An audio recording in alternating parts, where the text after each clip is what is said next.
Selamat pagi pemirsa Hidup Sehat. Pagi ini Hidup Sehat akan kembali menemani pagi Anda dengan informasi kesehatan terkini yang wajib Anda simak.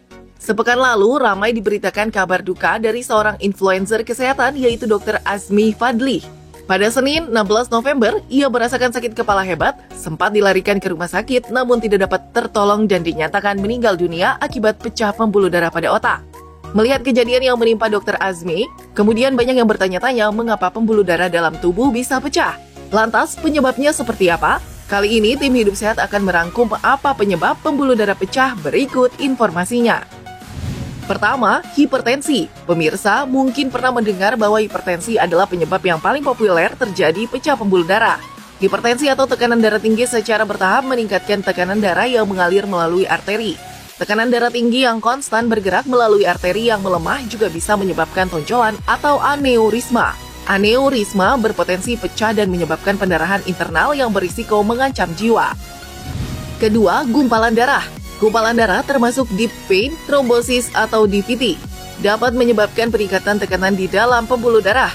Saat tekanan meningkat, pembuluh darah dan katup kecil di dalamnya bisa melemah, yang akhirnya pecah. Gumpalan darah bisa sangat berbahaya karena pada akhirnya bisa pecah dan menyebar ke paru-paru, otak, atau jantung. Kondisi ini berisiko menyebabkan stroke, serangan jantung, atau bahkan kematian. Ketiga, varises. Varises terjadi ketika katup kecil di dalam pembuluh darah berhenti bekerja dengan baik, sehingga memungkinkan darah terkumpul di dalam pembuluh darah. Tekanan yang meningkat menyebabkan pembuluh darah melemah dan membuatnya lebih rentan terhadap kerusakan. Terkadang, pembuluh kecil yang disebut kapiler akan pecah, membentuk jaringan pembuluh darah laba-laba atau menyebabkan warna kemerahan atau kecoklatan pada kulit kamu. Keempat, vaskulitis. Vaskulitis juga bisa menjadi salah satu penyebab pembuluh darah pecah. Ini adalah kondisi peradangan pada pembuluh darah tubuh yang bisa mempengaruhi pembuluh darah kapiler atau pembuluh darah arteri besar seperti aorta. Ketika meradang, pembuluh darah bisa melemah dan meregang, yang bisa menyebabkan aneurisma. Aneurisma adalah tonjolan di bagian arteri yang lemah dan rusak. Selain itu, vaskulitis juga bisa membuat pembuluh darah menjadi sangat tipis, sehingga pecah yang mengakibatkan pendarahan ke dalam jaringan. Kelima, aterosklerosis. Penyebab pembuluh darah pecah lainnya adalah aterosklerosis. Ini merupakan kondisi penumpukan plak kolesterol, lemak, dan zat lainnya di dalam arteri kamu. Hal ini bisa mempersempit arteri dan membuat aliran darah terhambat untuk melewati arteri. Akibatnya berisiko mengalami serangan jantung atau stroke.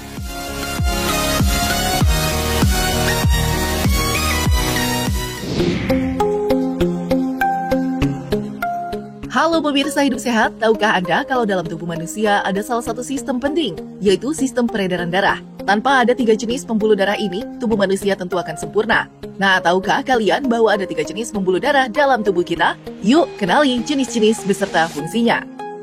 Pembuluh darah pertama yang akan kita bahas adalah arteri. Arteri adalah pembuluh darah yang membawa darah keluar dari jantung menuju ke seluruh tubuh. Darah yang mengalir di arteri biasanya kaya akan oksigen, karena harus membawa darah dengan tekanan tinggi serta dinding arteri bersifat tebal dan elastis.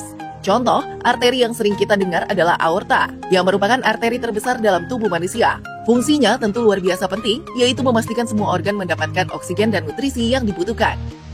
Jenis pembuluh darah berikutnya adalah vena. Berbeda dengan arteri, pembuluh darah vena bertugas membawa darah kembali ke jantung. Darah yang mengalir di vena cenderung lebih kaya akan karbon dioksida, karena sudah digunakan oleh tubuh kita.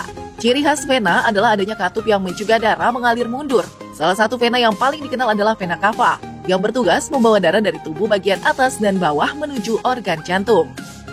Jenis pembuluh darah yang terakhir adalah kapiler. Kapiler adalah pembuluh darah terkecil dalam tubuh kita. Sedangkan tugasnya adalah menghubungkan arteri dengan vena serta memungkinkan pertukaran oksigen, karbon dioksida, nutrisi, dan limbah metabolisme antara darah dan jaringan tubuh manusia. Meski ukurannya sangat kecil, kapiler memiliki peran besar dalam memastikan sel-sel tubuh kita mendapatkan apa yang mereka butuhkan untuk tetap bertahan hidup loh pemirsa. Wow, ternyata pembuluh darah kita sangat luar biasa ya. Mulai dari arteri yang membawa darah dari jantung, vena yang mengembalikannya, hingga kapiler yang menjadi jembatan penting untuk pertukaran zat. Semoga informasi ini bermanfaat untuk pemirsa Hidup Sehat pagi ini ya. Jangan lupa untuk menjaga kesehatan tubuh agar sistem peredaran darah kita tetap optimal.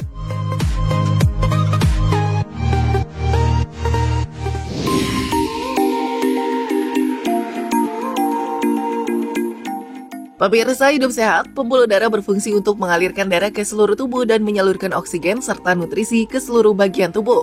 Untuk itu, kita perlu menjaga kesehatan pembuluh darah. Salah satunya dengan mengonsumsi makanan sehat yang dapat membantu mencegah penumpukan plak di pembuluh darah.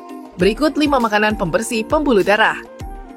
Pertama, ikan. Ikan kaya akan nutrisi penting, termasuk omega 3 yang dapat membantu mengurangi risiko penyumbatan pembuluh darah. Protein dalam ikan membantu mengurangi sel yang menyebabkan penumpukan plak di pembuluh darah. Kedua, buah beri, seperti blueberry, strawberry, cranberry, raspberry, dan blackberry, memiliki berbagai manfaat loh pemirsa, termasuk mengurangi peradangan dan meningkatkan kesehatan jantung, serta melindungi fungsi pembuluh darah. Ketiga, tomat. Buah tomat dapat membantu membersihkan pembuluh darah dan mencegah penumpukan plak. Kandungan likopen pada tomat memiliki efek anti-inflamasi, meningkatkan kolesterol baik, dan menurunkan risiko penyakit jantung. Campuran tomat dengan minyak zaitun juga bermanfaat untuk membersihkan pembuluh darah. Keempat, bawang merah. Wanita yang mengonsumsi saluran alium seperti bawang mempunyai risiko kematian yang lebih rendah dari penyakit yang berkait dengan penyumbatan pembuluh darah. Bawang mengandung senyawa belerang yang membantu mencegah peradangan, menghambat penggumpalan trombosit, dan meningkatkan ketersediaan oksida nitrat. Kelima, rempah. Rempah seperti jahe, merica, cabai, dan kayu manis memiliki sifat antiinflamasi yang dapat membantu melindungi pembuluh darah dan mengurangi penggumpalan trombosit.